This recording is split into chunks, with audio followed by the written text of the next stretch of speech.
Hi friends, నా పేరు సాయి స్నితిక్. ఈరోజు మనం అంబేద్కర్ గారి గురించి తెలుసుకుందాం.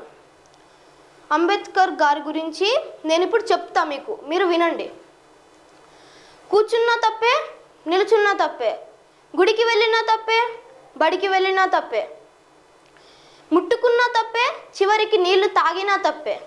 ఇలా అంటరాని కులం వారిని ఎంతో హింస పెడుతుంటే అప్పుడు ఒక వీరుడు దిగొచ్చాడు. అతని పేరే doctor BR Ambedkar. Doctor BR Ambedkar 1891లో మధ్యప్రదేశ్లోని ఏప్రిల్ 14వ తేదీన జన్మించాడు. అతడి తండ్రి బ్రిటిష్ ఆర్మీలో పనిచేసేవాడు. అంబేద్కర్ గారు 2 ఏళ్ల వయసులో ఉన్నప్పుడు అతని తండ్రి ఆ జాబ్ రిజైన్ చేసి వేరే ఊరికి వెళ్ళారు. వేరే ఊరిలో అతని తండ్రి ఒక చిన్న ఉద్యోగం చూసుకుంటూ ఉండేవారు. ఒకరోజు అతని అన్నయ్య ఇంకా అంబేద్కర్ గారు ఒక ఊరికి వెళుతుంటే దారిలో దాహం వేసి ఒక ఇంటికి వెళ్ళి నీళ్లు అడిగితే వాళ్ళ కులం గురించి తిట్టి నీళ్లు పోవడమే కాక పక్కన ఉన్న చెరువులో మురికి నీటిని తాగమని తిట్టి పంపించారు. అప్పుడు అంబేద్కర్ గారు ఏమి చేయలేక అలాగే వెళ్ళిపోతూ ఉన్నారు. వెళ్తుంటే దారిలో ఒక ఎడ్ల బండి కనిపించింది. ఆ ఎడ్ల బండిని ఎక్కి సగం దూరం వెళ్ళాక వాళ్ళ కులం తెలుసుకొని వాళ్ళని తిట్టి ఎడ్ల బండి దించాడు. వాళ్ళు 2 గోడ గీసిస్తానని చెబితే ఆ ఎడ్ల బండి మీరు ఎక్కడం వల్ల ఎలాగో మరకపడిపోయింది, మీరు ఈ బండి మీద వెళ్ళండి అని చెప్పి అతడు ఎంతో దూరంగా నడిచి వచ్చాడు.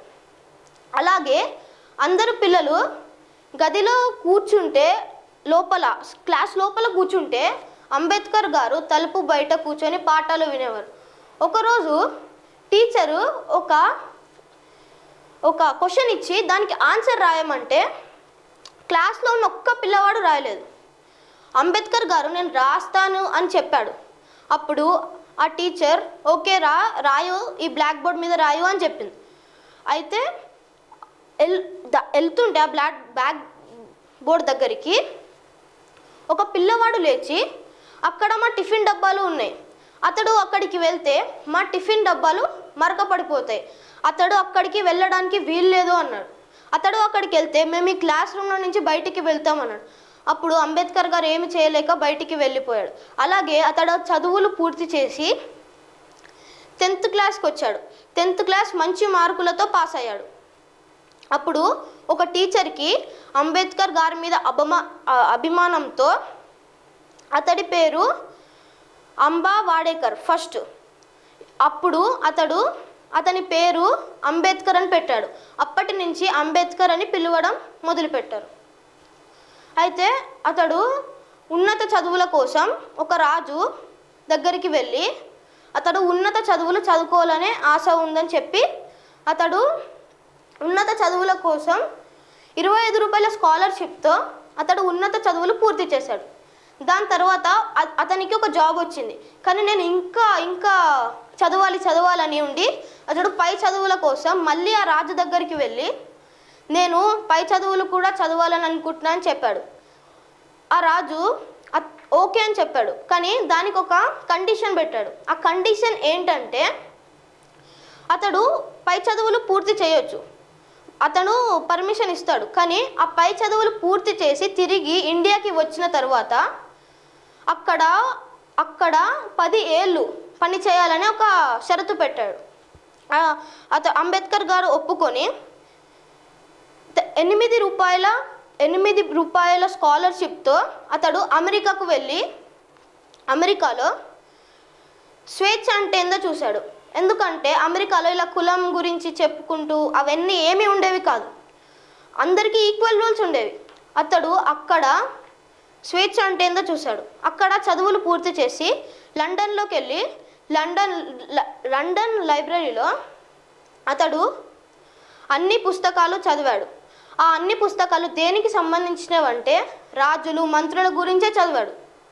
దాని తర్వాత అతడు రాజుకి ఇచ్చిన మాట ప్రకారం ఇండియాకి రావాలి కదా, ఒక లెటర్ వచ్చింది. అతడు ఇండియాకి రావాలనే ఒక లెటర్ వచ్చింది.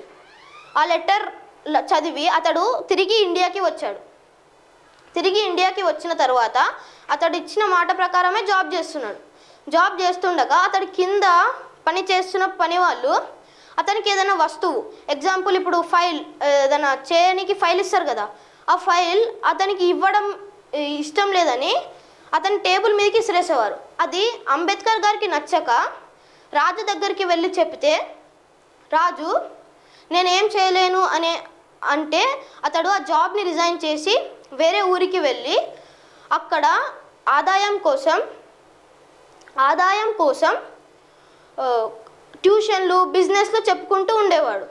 బిజినెస్ వాళ్ళు కూడా ఇతడు అంటరాని కులానికి చెందిన వాడని చెప్పి ఆ బిజినెస్ వాళ్ళు కూడా ఇతని దగ్గరికి రాకపోయేవారు. ఇలా బిజినెస్ కూడా లాస్ అయ్యిండు. లాస్ అయిన తర్వాత ఆ ఊరి గవర్నర్తో మాట్లాడి అతనికి ఏదో ఒక జాబ్ ఇప్పించమని అడిగితే అతడు ఒక కాలేజ్లో టీచర్గా ఒక జాబ్ ఇప్పించిండు. ఆ జాబ్ ఇప్పించిన తర్వాత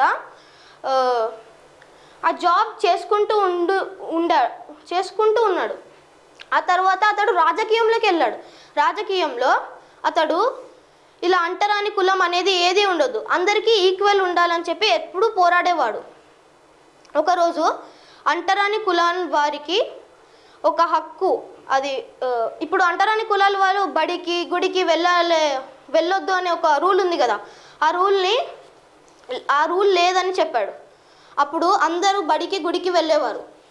ఒకరోజు మళ్ళీ చెరువుల నీళ్ళు అంటరాని కులం వారు తాగేవాళ్ళు కాదు, కానీ ఒకరోజు అది సాధించాడు. ఏంటంటే అంటరాని కులాల వాళ్ళు కూడా ఆ చెరువులో నీటిని తాగొచ్చు. అందరూ ఆ సభలో ఒక సభ ఏర్పాటు చేశాడు. ఆ సభలో అందరూ వెళ్ళి అక్కడ నీళ్ళు తాగుదామని అనుకుంటే, కానీ ఇంకా అందరికీ భయం ఉండే, మేము తాగితే మళ్ళీ ఇంకేమని అంటారా అని భయం ఉండే. కానీ అంబేద్కర్ గారికి ఆ భయం లేదు, ఎందుకంటే పోరాడాడు కాబట్టి. అంబేద్కర్ గారు ఫస్ట్ వెళ్ళి అక్కడ ఉన్న చెరువులో ఉన్న నీటిని తాగాడు. అప్పుడు అందరికీ ధైర్యం వచ్చింది. అంబేద్కర్ గారు తాగాడు, మేము కూడా తాగొచ్చని అందరికి ఒక ధైర్యం వచ్చింది. అప్పుడు అతడు ఇంకా ఇట్లా అంటరాని కులం వారికి అన్ని హక్కులు ఉండాలని పోరాటం చేశాడు. ఆ తరువాత అతడికి భారత రాజ్యాంగం రాసే ఒక అవకాశం వచ్చింది. ఆ అవకాశం వచ్చింది 2 ఏళ్ళు కష్టపడి రాస్తుండగా మధ్యలో అతని వైఫ్ చనిపోయింది. వైఫ్ చనిపోయిన కొద్ది రోజులకే అంబేద్కర్ గారికి కొంచెం హెల్త్ ఇష్యూ వచ్చింది. అప్పుడు అతన్ని చూసుకోవడానికి ఎవ్వరు లేరని చెప్పి అంబేద్కర్ గారు ఇంకొక వివాహం చేసుకున్న తర్వాత అంబేద్కర్ గారు భారత రాజ్యాంగం రాస్తూ ఉన్నాడు. నాకు భారత రాజ్యాంగంలో కొన్ని పాయింట్స్ తెలుసు. అవేంటంటే మహిళలు ప్రెగ్నెన్సీలో ఉన్నప్పుడు ప్రెగ్నెన్సీ అయిపోయే వరకు వాళ్ళకి సెలవులు ఇవ్వాలని ఒక రూల్ రాశాడు. మహిళలకు ఇంకా బాయ్స్కి సేమ్ రూల్స్ ఉండాలనే ఒక రూల్ రాశాడు. అలా ఇంకా చాలా రూల్స్ భారత రాజ్యాంగ బుక్లో రాశాడు. ఇదైతే నాకు తెలుసు. అప్పుడు ఒక ఎత్తు అయితే ఇప్పుడు ఇంకో ఎత్తు. అప్పుడు కులాన్ని చూసి కొలిచేవారు, ఇప్పుడు డబ్బుని చూసి కొలుస్తున్నారు. అతడు ఎంత పెద్ద కులమైనా సరే అతని దగ్గర డబ్బు లేకపోతే అతన్ని ఒక చీడ పురుగులా చూస్తున్నారు. వాడు ఎంత చిన్న కులమైనా సరే అతని దగ్గర డబ్బులుంటే ఒక కాళ్ళు మొక్కి దండాలు పెడుతున్నారు. ఇప్పుడు పైసా విలువ, అప్పుడు కులం విలువ. ఈ వీడియో కనుక మీకు నచ్చినట్లయితే like, share and subscribe to అందరి న్యూస్ ఛానల్. Thank you.